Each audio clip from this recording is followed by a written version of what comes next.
Imagine a time when survival meant battling an invisible enemy, hunger. What if I told you that entire civilizations faced unimaginable hardship, not from war, but from widespread famine? Join us as we uncover the forgotten stories of resilience, revealing the human spirit's incredible capacity to endure against the most brutal odds history has ever thrown at it. Hello, amazing viewers, and welcome to our channel. Here, we bring you stories that inspire, facts that amaze, and secrets that history tried to hide. Every week, we uncover something new, something extraordinary. So don't blink, you might miss the magic. Now we explain survival against all odds, the story of famine resilience. The sun had long forgotten how to rise brightly over the parched fields. Where once there had been rivers that sang to the earth and winds that carried the scent of ripened grain, now there was only silence, a silence so deep it echoed like grief. The land, cracked and brittle, looked as though the earth itself had given up breathing. The people who lived upon it had begun to do the same. This was how famine began, not as a sudden catastrophe, but as a slow unraveling of life's quiet rhythm, as nature's generosity turned to cruelty, and as the world watched in silence. In the beginning, there were only whispers. Villagers spoke of failed harvests in neighboring towns, of children fainting under the sun, of rivers that had turned to sand. Farmers gazed upon their fields with disbelief, digging their hands into the earth that had fed them for generations, only to feel it crumble into dust.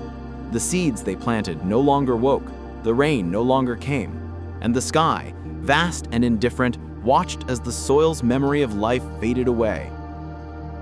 Every famine begins with the denial, the refusal to believe that abundance can disappear. At first, they shared what little they had, confident the rains would return. But days became weeks, and weeks became months. Hunger crept not as a stranger, but as an old companion, one whose arrival no one could stop. In small mud huts and crowded settlements, mothers began skipping meals so their children could eat. Fathers walked farther each day, looking for work, for trade, for anything. The livestock fell one by one, their ribs like shadows under the sun. The sound of a dying cow became the sound of a dying hope. Famine does not strike equally. It chooses its victims in cruel silence. The poorest suffer first and hardest, while the powerful turn their eyes away. Markets still glimmered with grain, locked behind prices that no starving man could pay. Traders hoarded food, waiting for desperation to drive the price higher. And so famine, though born of nature, became the child of human greed. In one village, a young girl named Asha would later remember the smell of hunger. It was not the smell of rot or decay, but of emptiness, of air heavy with the dust of ground corn and the faint smoke of dying fires. Her mother would wake before dawn, boiling a pot of nothing but water and salt, pretending it was soup so her children would not cry. Her younger brother, barely 4, would sit by the door, eyes too large for his thin face, asking when the rains would come. Her father, once strong and proud, stared at the horizon as if he could summon the clouds by sheer will. When the first deaths came, they were quiet. Old men, already tired from years of labor, lay down and did not rise. Infants stopped crying, their bodies too weak to protest. Graves were dug shallow because the earth was too hard and the living were too weary to dig deep. Still, no one called it famine, not yet. They said it was a season of misfortune, that things would soon change. But famine had already settled in, wrapping its invisible hands around every life, squeezing the last drops of strength from their hearts. There is a cruel irony to hunger. It makes people forget what it feels like to be full. The mind begins to blur, memories lose their sharpness, the body consumes itself, and in doing so, consumes the will. Yet amidst the despair, there flickers something else, a stubborn light that refuses to go out. In every famine, even as thousands fall, there are always those who rise, not because they are stronger, but because they cannot bear to let others die. The women became the silent pillars of endurance. They scavenged the wild roots that grew between stones, learned to make a meal from leaves and bark, turned famine into art through the alchemy of survival. They walked miles to fetch muddy water, boiled it thrice to make it safe, and shared it sip by sip. Children followed them like shadows, their laughter gone, but their eyes still seeking comfort. When the relief caravans finally came, slow, dusty, drawn by thin oxen, the people gathered like ghosts. They had heard promises before, but this time they saw sacks of grain, barrels of water, and strangers with kind eyes. Some cried, others just stared. To receive food when your world is starving is both a blessing and a wound. It reminds you of your weakness, but also of the fragile kindness that still exists. Yet famine is never just a local tragedy. It ripples across nations, across time. The fields that once fed hundreds lie barren. The trade routes that carried abundance now carry sorrow. The story of famine is not one of hunger alone. It is a story of imbalance, of the earth's rhythm disrupted by man's arrogance. As climate shifted and wars erupted, the old systems of farming collapsed. Droughts grew longer, floods more destructive. Each crisis layered upon the next until the line between natural disaster and human failure blurred beyond recognition. But even in this desolation, seeds of resilience began to sprout. Communities found ways to endure. Villagers built communal granaries, hidden deep underground, filled not with abundance, but with hope. They began to learn that survival was not about food alone, it was about unity. When one family had a handful of rice, they shared it among 10. When one person found clean water, they filled others' pots before their own. The famine stripped away everything except humanity, and in that nakedness, people rediscovered what it meant to be alive. In the quiet of a moonless night, Asha's mother told her daughter stories of times when the land had been kind, when rice grew so tall that children could hide in the fields, when laughter filled the air instead of silence. She whispered, "The earth remembers. It forgets for a while, but it always remembers." And Asha would hold those words close long after her mother's voice faded. Because famine is not just about the loss of food, it is about the loss of faith. It tests the soul, bends it, and sometimes breaks it. But for those who survive, it leaves behind something unbreakable, a resilience carved into their very bones. The survivors do not simply live, they carry the memory of the dead and the promise of renewal. They become the storytellers of endurance, passing down their pain as wisdom. And as dawn finally breaks, after years of gray, the first drops of rain fall like blessings upon the cracked earth. The soil drinks deeply, greedily, as though trying to erase its guilt. The villagers step outside, faces turned to the sky, mouths open to catch the rain. Some laugh, some weep.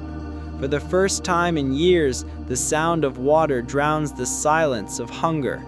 But this was only the beginning. The famine had not ended, it had merely transformed. For though the rain had come, the scars remained. The people would rebuild, yes, but they would never forget. Hunger had changed them, reshaped their hearts, redefined their relationship with life itself. The story of famine resilience is not a single tale. It is a mosaic of countless lives, each carrying the same refrain: we endured. It is about Asha's family and 1,000 others like hers, scattered across continents, divided by oceans but united by pain. It is about how, in the darkest times, humanity learns to share its last light. And somewhere, as the wind carries the scent of wet soil once more, the earth whispers back to those who suffered, "You survived, and because you did, life will begin again." The rains had come, but too late. They fell on the graves of the starving, on empty huts and broken plows, on the bones of cattle scattered across the fields. The sound of rain, once a song of joy, now echoed like a lament. The survivors stood beneath it, silent, unsure whether to rejoice or mourn. The water filled the cracks in the soil, but it could not fill the emptiness in their hearts. The famine had already stolen too much. When hunger fades, it leaves behind ghosts. They do not haunt the night, but the daylight, the empty chair where a child once sat, the silent path where laughter once lingered. Villages that once buzzed with the sound of life now felt hollow. Some had fled, chasing rumors of food in distant lands. Others stayed rooted by grief or faith or simply exhaustion. The famine had not killed everyone, but it had broken the rhythm of their world. As the months passed, people began to move. Not in masses at first, but in small trickles. A mother with her 2 children, an old man with a walking stick, a group of young men carrying the last of their harvest in sacks on their backs. They called it migration, but in truth, it was exile. The land that had once nurtured them now rejected them, and they were forced to wander. Across the scorched plains, through forests that offered no shelter, they walked. Asha's family was among them. When their small patch of land yielded nothing but dust again, her father decided they could not stay. "The earth is tired," he said, his voice low. "We must let it rest." They packed what little they had, a few clothes, a pot, a handful of dried grain, and began walking east toward the river. The journey was meant to be 3 days. It took 12. The first days were filled with hope. They sang softly as they walked, trying to keep their spirits alive. But the songs soon died out. The sun was merciless, the road endless. They saw others along the way, gaunt figures, faces hollow, eyes sunken. Some carried the sick, others carried nothing at all. At night, the wind howled like an animal, and the stars looked down coldly. There was no village to rest in, no friend to greet them. The famine had stretched its fingers far beyond their home. As they reached the edge of a large town, they found crowds, hundreds, maybe thousands, who had come for the same reason. The town's market had become a camp of the desperate. Families built makeshift shelters from scraps of cloth and branches. Children with distended bellies wandered barefoot, scavenging for leftovers thrown by merchants. The air smelled of smoke and sorrow. At first, the townspeople tried to help. They shared food, offered water, and gave space near the wells.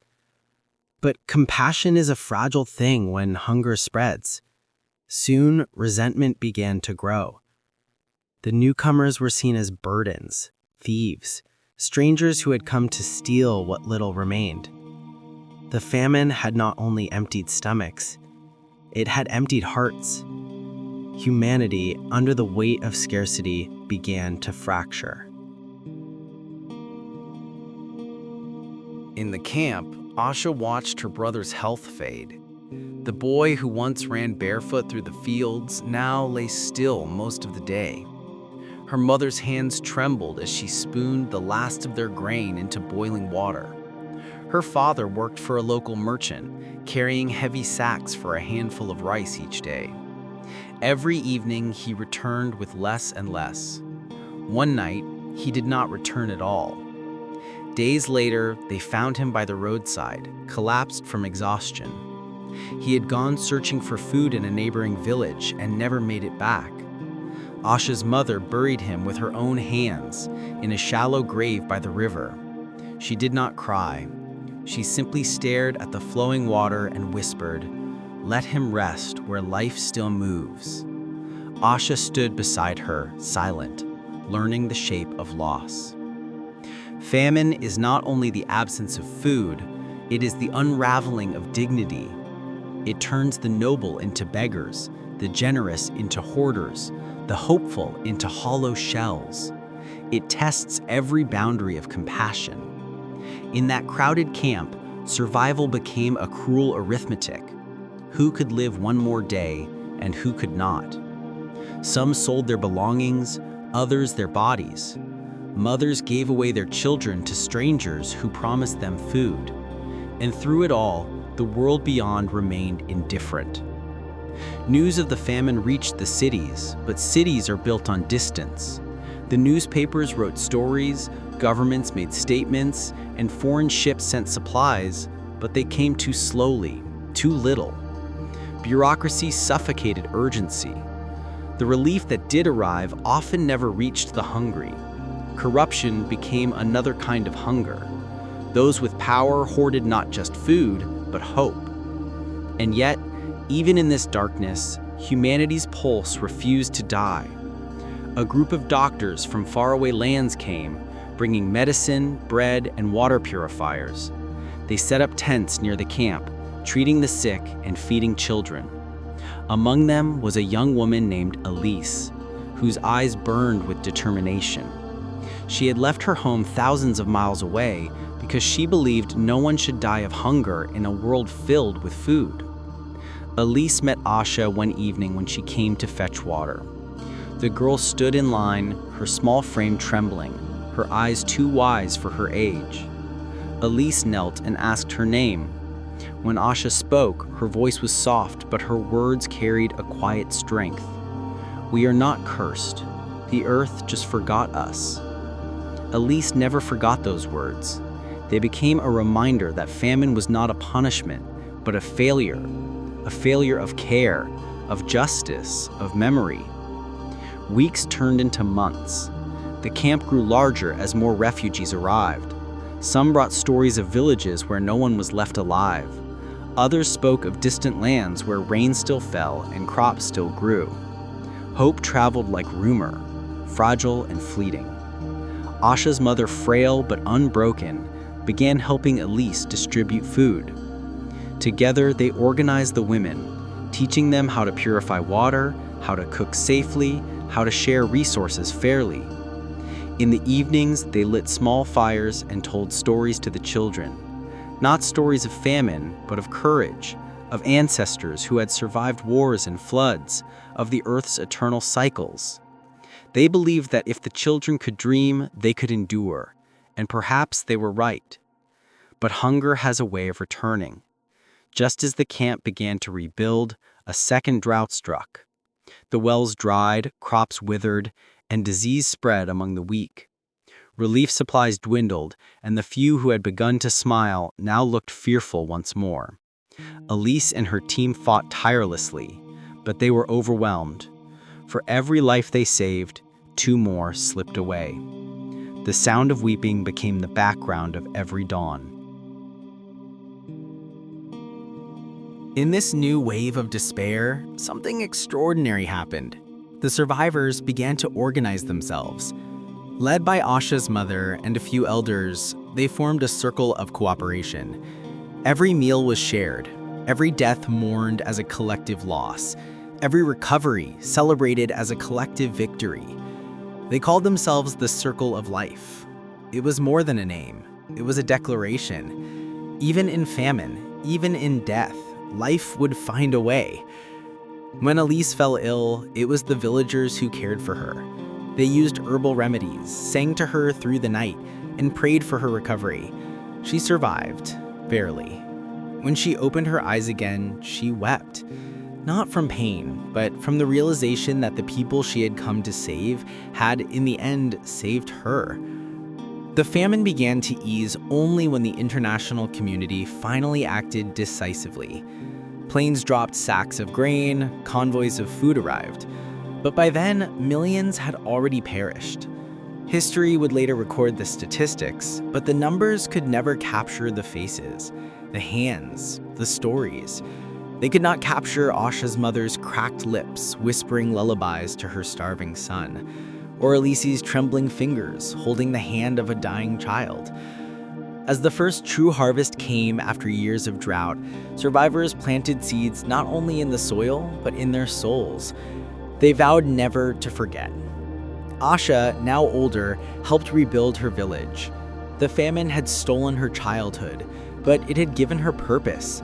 She began teaching others how to store grain safely, how to grow drought-resistant crops, how to build wells that could survive dry seasons.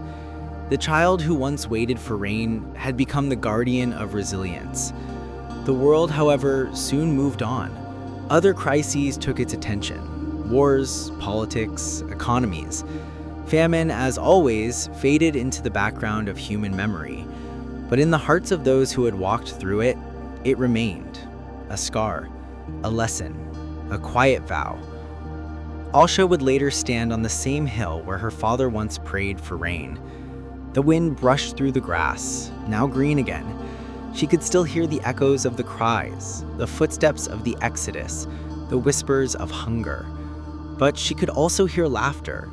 Children running through the fields, chasing butterflies, free of the fear that once haunted their parents. As the sun set, painting the sky with fire and gold, Asha whispered into the wind, "We were never forsaken.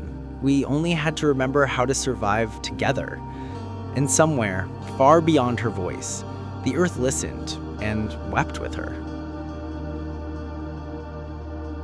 The famine had passed like a dark season of death, but the echoes of its sorrow lingered in every corner of the land. The earth, though greening once again, carried the scars of its long silence. Villages that once thrived with life were half empty. The laughter of children, once a daily melody, had become a hesitant murmur. Yet within that silence, something extraordinary began to take root: the faint hum of rebirth.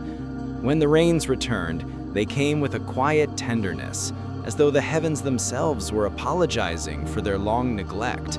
The water fell not with fury, but with mercy. It caressed the cracked soil, seeped into forgotten seeds buried deep, and whispered promises of life. The survivors, weary, skeletal, and cautious, stepped out of their shelters to watch the first sprouts push through the mud. For a moment, time stood still.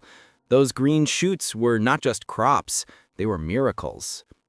Asha stood barefoot in the field that had once been barren.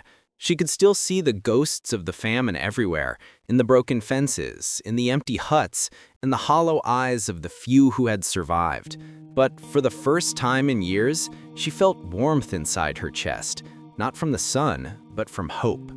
The land was breathing again, and so were her people. The circle of life, the group her mother and others had formed during the famine, had now become the heart of the community's rebirth. They gathered daily under a large banyan tree, where once aid was distributed, but now discussions of the future took place. They talked not about hunger, but about healing. How could they make sure this would never happen again? How could they build a world where their children would never have to choose between life and starvation? Asha listened more than she spoke, but when she did, her words carried the weight of experience. She proposed creating communal granaries, not hidden as before, but open and shared. Symbols of trust, not fear. She taught villagers what she had learned from Elise and the relief workers: how to rotate crops, how to store food safely, how to collect rainwater in earthen jars. Her mother, frail but proud, watched as her daughter became a voice for the future. Slowly, the rhythms of life began to return. Women sang as they worked the fields. Men repaired tools, rebuilt huts, and dug new wells. Children chased each other along the narrow paths between rice paddies, their laughter echoing against the hills. Each day was a small victory, a defiance of the past. They had lost so much, yet what remained was more powerful than anything famine could destroy: unity. But rebuilding was not easy. The soil, exhausted by years of drought, demanded patience. Crops grew slowly, unevenly. Some failed entirely. There were days when despair crept back in, whispering that the land would never fully recover. On those days, the villagers gathered again under the banyan tree to remind each other of what they had already endured. "We have survived worse," they would say. and so we will survive this. The first harvest after the famine was meager, but it was sacred. Every grain was a symbol of defiance, every meal a prayer. They celebrated not with abundance, but with gratitude.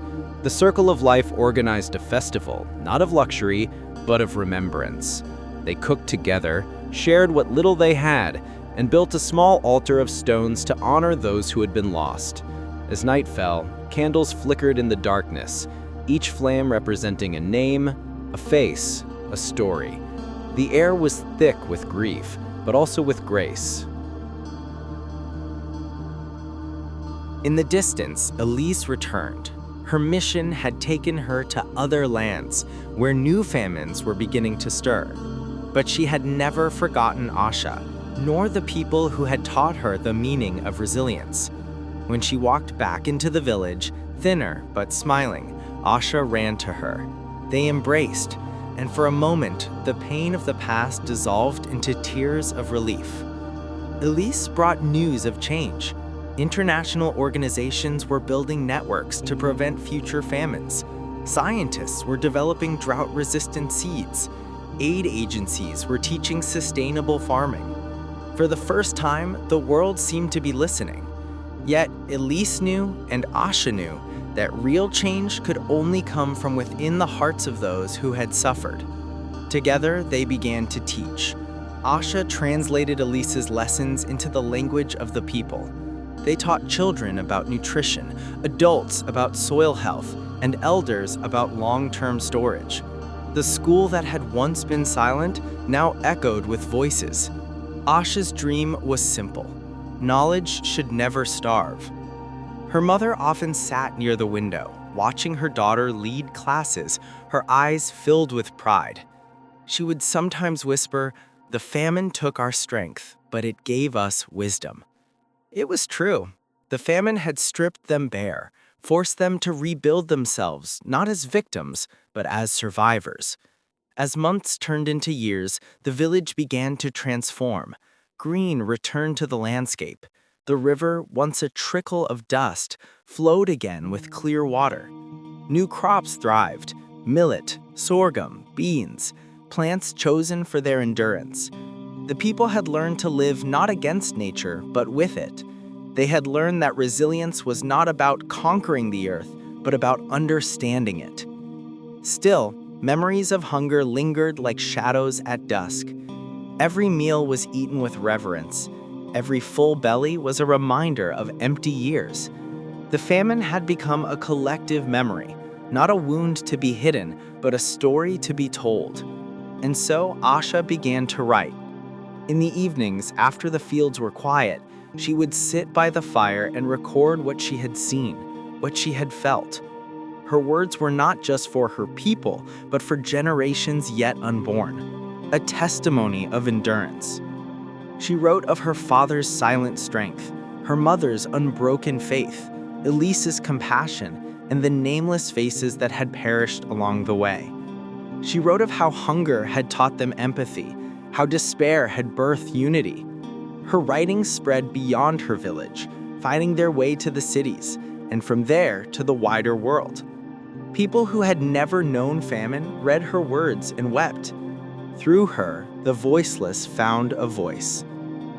Years later, when the Circle of Life had become a regional movement, Asha traveled to other villages. She found that their stories were the same. Different names, different landscapes, but the same battle against hunger, the same yearning for dignity. She saw that famine was not just a tragedy of the past, but a threat that waited in every corner of the earth where injustice and neglect still lived. And so she taught not just farming, but solidarity. She would say, "We are stronger when we feed each other." In time, Elise and Asha helped create a regional network of women farmers, women who had survived famine and now led the fight against it.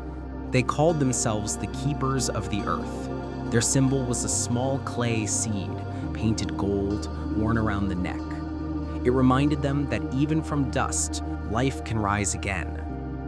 Together, they traveled across parched plains and flooded deltas, teaching, listening, learning. They carried not wealth, but wisdom, the kind that can only come from loss.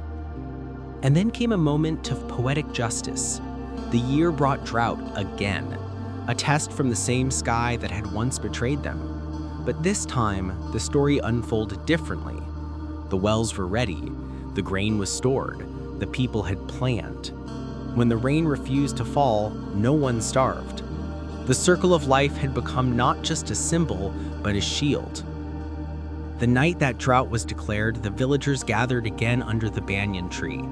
There is fear in their eyes, yes, but not the terror of old. Asha stood among them, older now, her hair streaked with sun and soil.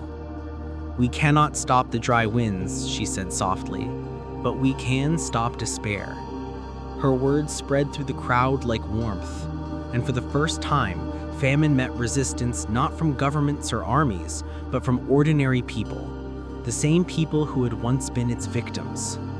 When the rains finally returned months later, they fell upon a land that no longer feared them, or the lack of them. The people had learned that resilience is not the absence of suffering, but the ability to rise again and again, stronger each time. The famine had burned them, but it had also forged them. Asha's mother passed away that year, peacefully, under the same banyan tree where everything had begun. The village buried her near the roots, where the soil was rich and cool. Asha wept quietly, her tears mixing with the rain. But she did not feel despair. Her mother's voice lived in every blade of grass, every grain of rice, every heart that beat in defiance of hunger. At the harvest festival that followed, Asha lit a candle in her mother's honor. The fields shimmered under the moonlight, golden and endless. Children danced barefoot, their songs rising into the night air. Asha closed her eyes and felt the heartbeat of her people, strong, steady, unbroken. The famine was now a memory, but its lessons had become their foundation. They had learned that survival was not just about food, it was about connection. It was about looking at another person's hunger and saying, "Your suffering is mine too." As the years passed, Asha's name became known far beyond her homeland. She spoke in conferences, addressed leaders, and reminded the world that famine was not fate, it was choice. Where there is unity, there is always food. Where there is compassion, there is always life. But in her heart, she remained that same barefoot girl who once waited for rain. She never forgot the silence of the famine, nor the songs that followed it. Every time she planted a seed, she whispered a prayer, not for herself, but for the earth, for the countless souls who had perished nameless, and for those yet to come. And so the story of famine became something more, a story of awakening. Out of hunger came compassion, out of despair came courage, out of ruin came rebirth. The seeds had been planted in soil, in memory, in hearts. And as they grew, they carried a single truth across generations and across the world: that humanity, when united by suffering, can turn even famine into fertile ground for hope.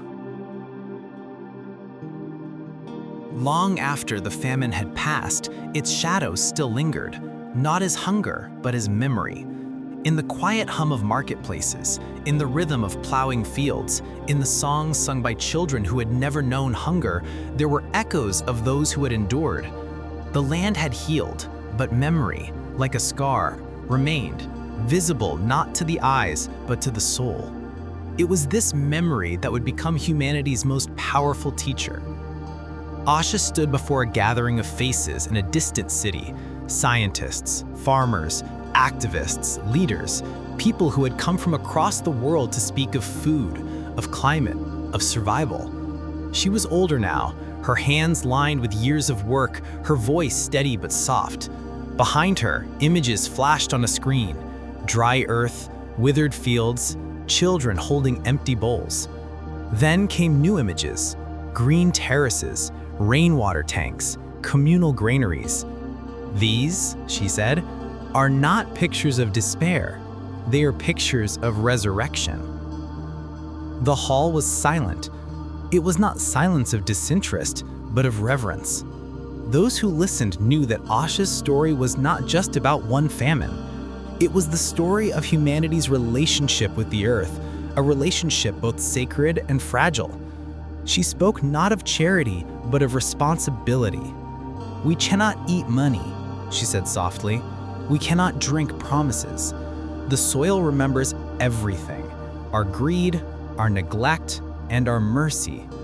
If we hurt it, it hurts us back." Her words spread far beyond that room. Journalists wrote about her speech. Farmers in other continents repeated her phrases. Her story became a symbol of what it meant to survive and to learn from survival. Across the world, communities struggling with droughts, floods, and hunger began to see hope in her example. In East Africa, where dry winds swept over crocked plains, women gathered under acacia trees to listen to stories of the girl who taught her village to live again. In South America, farmers spoke of the circle of life as a model of unity. In Southeast Asia, small villages built communal granaries named after Asha's mother. The echoes of one small village had reached the edges of the earth. But while some listened, others turned away. The world was changing fast, cities growing, forests vanishing, rivers shrinking under the weight of industry. Progress came with a price, and that price was always paid by the poor. Famine, once thought to be a curse of the past, began to reappear in new forms, not from lack of food, but from imbalance, from greed, from war. Asha saw it with heavy eyes. She traveled through lands where crops rotted in abundance while children starved in camps. She met leaders who spoke eloquently about feeding the world, yet allowed policies that poisoned the soil. She saw that humanity had learned the science of survival, but not always the soul of it. Still, she refused to despair. "The lesson of famine," she said once in an interview, "is not just that we must feed the hungry. It is that we must never let anyone go unseen." Her words carried the weight of memory, the echo of her mother's voice. One year, she was invited to visit a country torn apart by war. Refugees lined the roads, their faces weary, their belongings few. It was a mirror of her childhood journey. The same dust, the same cries, the same smell of smoke. As she walked among them, handing out food and water, one child tugged at her dress and asked, "Will we survive?" Asha knelt down, her heart breaking under the familiar question. "Yes," she said, "because you will remember what it means to share." In that moment, she realized something profound. Famine's greatest lesson was not about hunger itself, but about connection. The people who survive are not always the strongest, but those who remember they are not alone. Years later, she began a project she called Echoes of the Earth. It was not an organization in the traditional sense. It was a movement of hearts. It connected villages across continents through stories, letters, and shared knowledge. Farmers from Africa sent seeds to communities in Asia. Teachers from South America shared lessons with schools in the Middle East. Every story of resilience became a bridge across cultures. The message was simple. The fight against hunger belongs to everyone. Elise, who had once been the outsider who brought aid, became Asha's closest ally in this global movement. The two traveled together, speaking to crowds, writing to governments, visiting refugee camps and research centers. They became symbols of a friendship born not from comfort, but from catastrophe. Two women from different worlds, united by one truth, that the human spirit is stronger than any storm. When they visited the United Nations, the Great Hall was filled with delegates in suits and translators with headphones.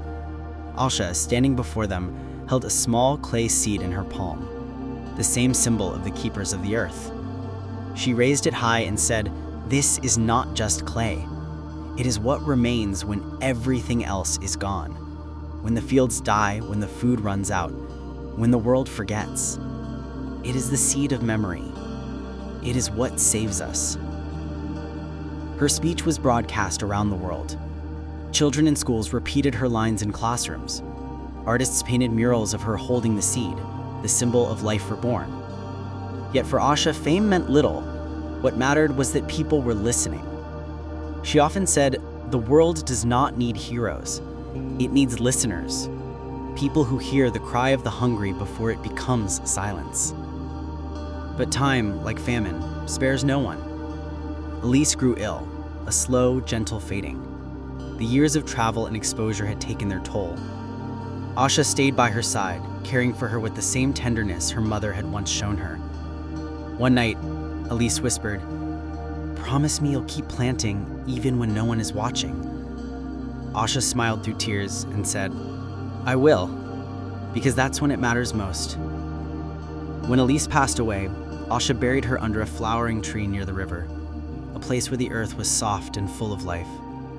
She placed a small clay seed in her friend's hand and whispered, "You taught us how to heal."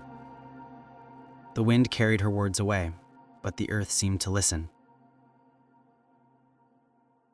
After Elise's death, Asha felt the loneliness of loss again, but it was different this time. Quieter, deeper, almost peaceful. She knew that love, like hunger, connects all beings in its own mysterious way. She returned to her village, older now, her steps slower, her hair streaked with silver. The people welcomed her as one welcomes the rain after a long drought. In her absence, the circle of life had grown. The children she once taught were now leaders, teachers, farmers, mothers, and fathers. They had built irrigation systems, schools, and storage houses. The famine had become their story of strength, not shame. Each year, they still held the festival of remembrance, not to mourn, but to honor. Asha would sit quietly, watching the lanterns float down the river, carrying the names of those who had gone before. One evening, a young woman approached her, her eyes bright, her voice full of curiosity. "I've read your story," she said shyly. "Is it true that the earth can forgive us?" Asha smiled, the lines on her face deepening like the furrows of a well-plowed field. "Yes," she said, "but only when we learn to listen to it." The girl nodded, looking toward the horizon. "Then I will listen," she said. And in that moment, Asha knew the torch had been passed. The seasons turned. The world faced new challenges, climate crises, wars, migrations. But Asha's teachings continued to echo. The clay seed became a universal emblem, worn by farmers and activists, by scientists and children. It symbolized not only survival, but remembrance, a reminder that resilience is not born of strength alone, but of empathy. As Asha grew old, she often sat by the same river where her father had been buried, where Elise had once rested, where her people had once cried for rain. The water flowed endlessly, reflecting the changing sky. Sometimes she closed her eyes and listened, to the laughter of children in the distance, to the rustle of leaves, to the faint hum of life returning. And she would whisper, "The famine is over, but its lessons must never end."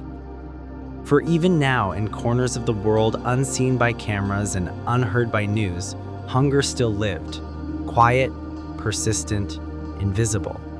But so did compassion, so did courage, so did hope. Humanity, flawed yet unbroken, continued to rise again and again, from ashes to harvests, from silence to song.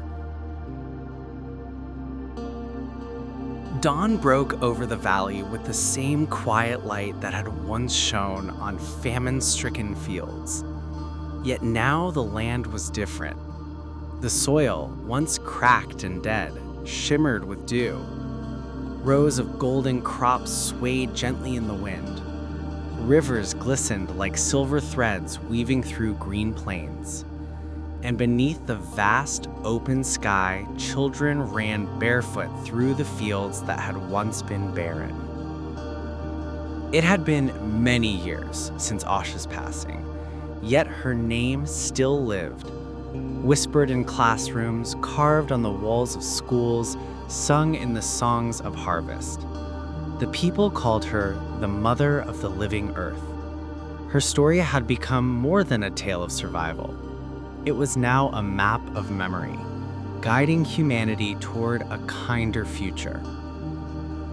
In her village, the circle of life had grown into something greater, a living network of knowledge, compassion, and sustainability that spanned continents. What began as a handful of seeds in clay jars had become a movement shaping nations. Scientists collaborated with farmers, teachers worked with elders, and children learned from both. They called it the Eternal Harvest. The Eternal Harvest was not a single organization, it was a philosophy. It taught that food was not merely a product of the earth, but a relationship between all forms of life. It insisted that no human should ever face hunger alone. Across the world, communities began to mirror Asha's example, storing grains not just for themselves, but for their neighbors. People learned to farm with respect for the soil, to grow food that healed rather than harmed, and to balance consumption with gratitude. In Bangladesh, floating farms bloomed on rivers, built on bamboo rafts that rose and fell with the floodwaters. In the deserts of Africa, solar-powered irrigation systems fed entire villages, turning dust into gardens. In the icy plains of Mongolia, greenhouses made from recycled glass allowed crops to flourish through the winter. Everywhere, people remembered and adapted. Technology, too, had become a quiet ally. Artificial intelligence predicted droughts before they struck. Satellites tracked rainfall and crop health. Drones delivered seeds to remote areas. But unlike the technologies of the past, these tools were used with humility, guided by wisdom born of pain. Humanity had learned that progress without empathy was just another form of famine. At the heart of this transformation stood the Global Seed Library, a breathtaking glass dome built deep within the northern mountains. Inside, millions of seeds from every corner of the earth were preserved. Grains, herbs, vegetables, flowers, each one a promise to the future. The entrance bore a single inscription, in memory of those who shared when they had nothing. Scholars from around the world visited the library, walking through aisles of life encased in crystal containers. Some came to study, others came simply to feel hope. For in each tiny seed lay the legacy of generations who had endured hunger so others might not. Among the many who came to see the seed library was a young woman named Mira. She was a researcher, a farmer's daughter, and, though she didn't know it yet, the next voice in Asha's story. Mira had grown up hearing her grandmother speak of the famine, of the woman who saved the village, of the clay seeds that carried memory. As a child, she had promised herself she would one day visit the place where the world's hope was stored. Standing before the glass dome, she felt an inexplicable connection, as if the whispers of generations were calling her name. Inside, she found a small exhibition dedicated to Asha.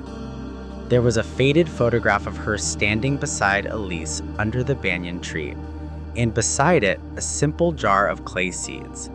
The label read, "Original seeds from the circle of life, preserved and shared with the world." Mira pressed her palm to the glass. She could almost hear Asha's voice. Resilience is the song of the living. That night, as snow fell softly outside, Mira sat by the window and wrote in her journal. The famine ended when the earth was fed again, but true survival began when humanity remembered to listen, not to machines, not to governments, but to the heartbeat of the soil. I will continue that listening. Months later, Mira began her own project, a digital storytelling network called Roots of Tomorrow. It allowed farmers, families, and elders from across the globe to share stories of endurance. Through images, voice recordings, and letters, people from war zones, droughlands, and flood regions told the world what it meant to hope. The platform became a global archive of human resilience. In Kenya, an elderly farmer shared a photo of his restored field, writing, "We once buried our children here. Now we harvest life." In Syria, a young girl uploaded a recording of her singing to her baby brother as they planted saplings in a refugee camp. In Alaska, an Inuit family showed how they grew food in snow tunnels using ancient methods mixed with modern science. Every story was a spark, lighting up the map of the world like constellations. And as Mira read them, she realized famine was no longer a single tragedy bound by borders. It was a reminder of shared fragility and a shared responsibility. Governments began to listen. Policies changed. Food was declared a human right, not a privilege. Nations collaborated to ensure that no one was left to starve in silence. Education systems integrated lessons about soil, water, and compassion. Hunger was no longer seen as a problem to be fixed. It was a wound to be healed, and healing required everyone. But even in this new age of abundance, Mira knew the cycle of complacency could return. One evening, as she addressed a gathering of students, she said, "The world is not safe from famine because we have food. It is safe only when we remember what hunger feels like." The crowd was silent. Her words, echoing Asha's spirit, reminded everyone that empathy fades when memory fades. To keep that memory alive, Mira proposed an annual tradition, the Day of Seeds. On this day, people across the globe would plant something, a tree, a flower, a vegetable, as a symbol of gratitude. It would be a celebration not of growth alone, but of remembrance. The first Day of Seeds was held on a cool spring morning. From bustling cities to remote villages, millions took part. Children in Japan planted cherry blossoms in schoolyards. Farmers in Ethiopia sowed sorghum in rows shaped like hearts. Families in Brazil grew herbs on balconies. In Asha's village, the entire community gathered beneath the banyan tree. They sang the old songs and placed new clay jars beside her grave. The wind carried the scent of life, mingled with the echoes of the past. That evening, the global skies were filled with lanterns, floating lights drifting upward, each carrying a small written wish. Some said, "For the earth." Others said, "For the hungry." But most said, "For us all." From above, the earth looked like a galaxy of compassion, tiny lights glowing wherever humanity had remembered to care. Mira watched the lanterns rise and whispered, "Asha, we did not forget." In the years that followed, Roots of Tomorrow expanded into schools and museums, into public gardens and virtual archives. It became not just a record of human struggle, but a song of unity. Artists turned famine stories into murals. Musicians composed symphonies inspired by survival. Filmmakers told stories that crossed languages and generations. Humanity, once divided by scarcity, had found connection through remembrance. Yet life remained imperfect. Droughts came, crops failed, storms destroyed harvests, but each time, the response was different. No one turned away. Communities mobilized. Aid was shared without borders or conditions. For the first time in history, famine no longer meant to spare. It meant action, compassion, and resilience. Decades passed. Mira grew older, her hair streaked with silver like Asha's had been. She returned once more to the banyan tree, now immense and ancient. Beneath its vast branches stood generations of families who had never known true hunger. They brought her fruits and garlands, thanking her for continuing Asha's dream. Mira smiled and said softly, "It was never mine. It was always yours. The earth's, the people's, the children's. I only carried it for a while." As the sun set, she looked at the horizon where gold met green and whispered a final promise to the world. May the earth never forget the taste of kindness. She closed her eyes, hearing the distant echo of voices.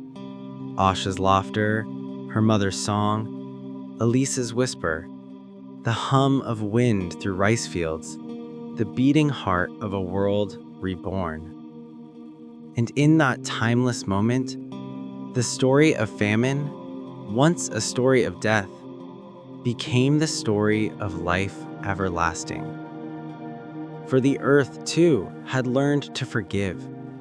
The soil, once barren, now cradled roots that reached deep, binding generations together. Humanity had discovered its truest harvest, not grain, not gold, but grace. And somewhere, carried on the eternal wind, came the same words that had guided them all along. We remembered and we endured. Together, we discover. Every video is a step deeper into the world of wonder. If you enjoy learning, discovering, and exploring with us, then subscribe and be part of our journey, because the quest for knowledge never ends.